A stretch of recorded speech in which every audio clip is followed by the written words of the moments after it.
Hello everyone. This is the first episode of a Women Entrepreneurship series, and no better time in 2021 to do this than launch it closer to the Women's Day, which is March. So our series is going to be a series of 4 power-packed women who are going to talk to us and tell us all about their fantastic journey, and that's going to be a lead up to the International Women's Day. Today we have with us Hardika Shah, who has built one of the fastest growing fintech company in India, Kinara Capital. Kinara Capital is hugely impact focused because it's transforming lives by providing loans to small entrepreneurs which otherwise would not have access to that finance, and thereby impacting their growth, their journey, and the entire ecosystem around that. Hardika, thank you so much for joining us. It's wonderful to have you on the show. This is a pleasure. Tell us what inspires you, Hardika. What has inspired me to build what I've created at Kinara is really to solve a really large critical problem that can drive and has the power to drive tremendous social impact. And doing this while building an organization that can also be a platform of inclusivity. So inclusive internally and externally. You asked, largely I see myself as a problem solver. So when I found myself thinking and rethinking and really unwilling to let go of the idea about solving this access to capital for MSMEs, I had to ask myself an honest question, which was, what is the best way to solve this? And the best path to doing that was to become an entrepreneur myself, and started Kinara 8-9 years ago. So that's really the inspiration, is to have a single clear vision, mission, and that's what keeps Kinara alive and keeps me going every day. Absolutely. I think nothing inspires us more than seeing the impact that your work can create. And you be a part of an impact fund, and it's been extremely fulfilling, and you punch in extra to make sure that your work kind of drives that impact. And I can see that when you're saying that nothing inspires you more than the impact that you can create out of lending to these entrepreneurs. And Hardika, tell us a little about the support that you've had from family. Yeah, look, I grew up in a middle-class family in Bombay, and there is a level of resilience in middle-class families, especially in Bombay, right? You learn to hustle, you learn to constantly problem solve, and so a lot of that carried into what I do today. I have half of my family on one side who are all small business entrepreneurs, and the other half who are highly professionals, doctors, scientists, etc. And both those worlds come together very well in the work I do. So that support, the larger family support, has been intrinsic to my upbringing, and is also coming out in different ways at Kinara. Absolutely. Hardika, as they say that difficult circumstances are our best teachers, and I'm sure in your wonderful journey that you've had, especially as an entrepreneur, you would have faced a lot of times when things are not going your way. Can you give us some examples of some of your tough circumstances and how did you manage to get over them? So if you can help us get some inspiration from some of the things that you face, that would be fantastic.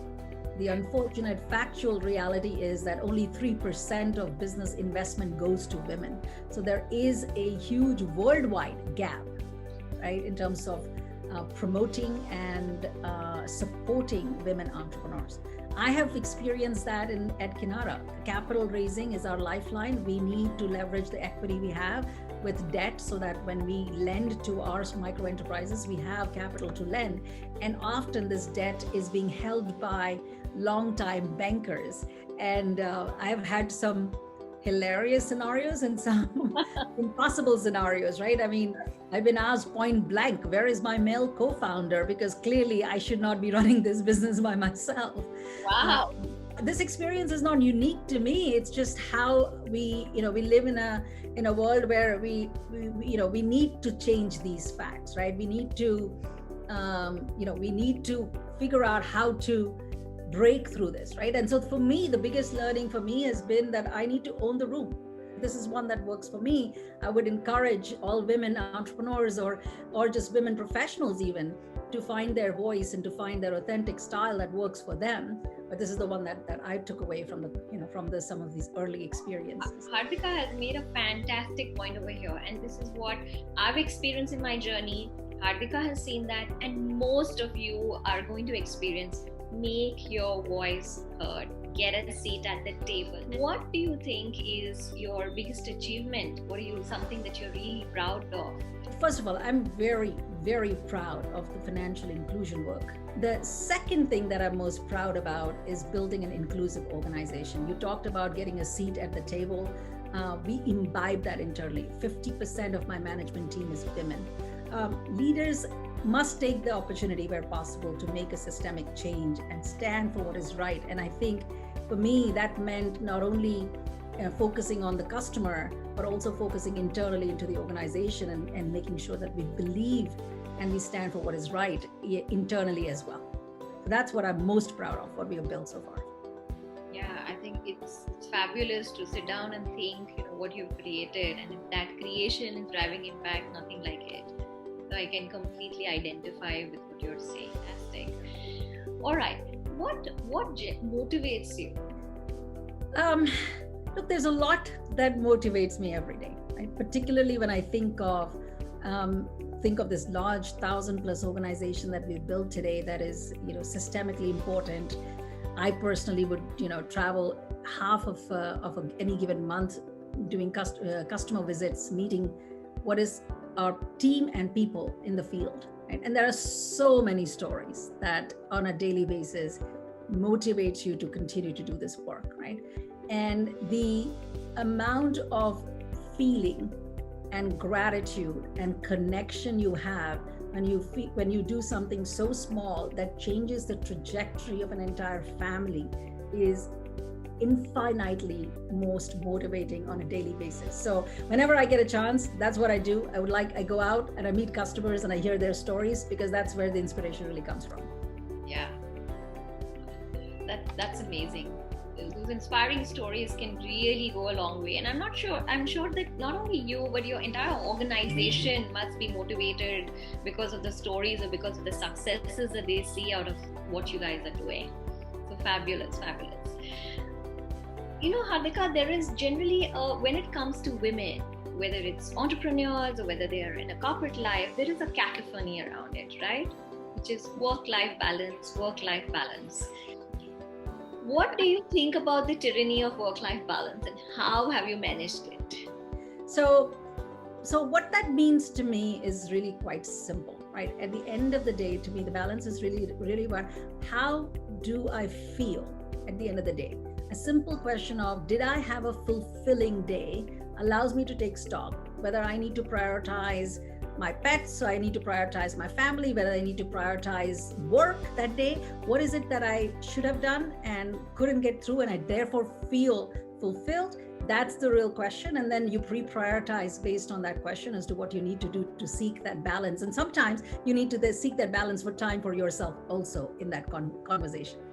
Yeah, I think me time is very important to just think and just collect your thoughts in terms of how you want to do things. Great.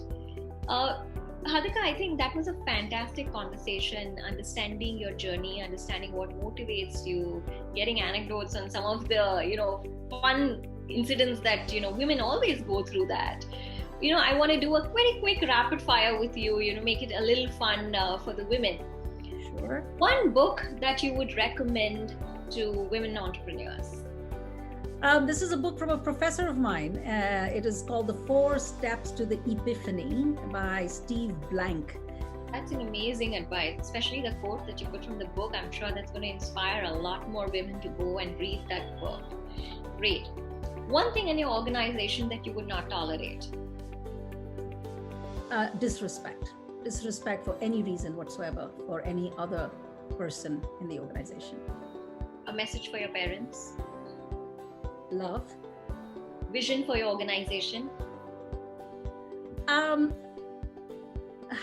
Look, to me, the biggest vision is how do we change mindsets and perceive the small businesses as a collective that collectively is larger than any unicorn India might create. Fabulous, fabulous. Where do you see yourself, say, 5 years from now? Focusing on this idea, focusing on building the next generation of leaders who are equally passionate about building out this idea for the next, decade or two. That's an amazing thing that you're thinking about, Hardika. Message for our women entrepreneurs? Be clear and true to your mission. If you're mission led, all your decisions will be very simply aligned to that. Embrace uncertainty. There'll be random curveballs that get thrown on a daily basis. So you have to build a level of self and organizational resilience to the ongoing uncertainties that'll come. Mm-hmm. And maybe the third bit I would say is play golf and not track and field. So you're only there to beat your own handicap from your last game and not compete with everybody else. There is no race here that you need to win. Absolutely. Get out of the shell. That's the message that I'm hearing loud and clear. But if we have more women coming into decision making, how do you think the world will change, or how do you want to see the world change? They say that women are more collaborative, right? And this is played out time and again, that where there are women in leadership positions, I'll use your term, where when they have a seat at the table, that they have a very collaborative, collegial approach to solving problems.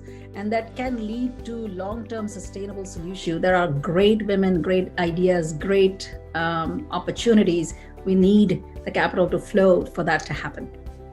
Absolutely. I think on that great note, we'd love to thank you for this session. Thanks for being with us, and I hope you enjoyed it as much as we did. I think thank you very much for leading us through this, Ratna. It was a pleasure.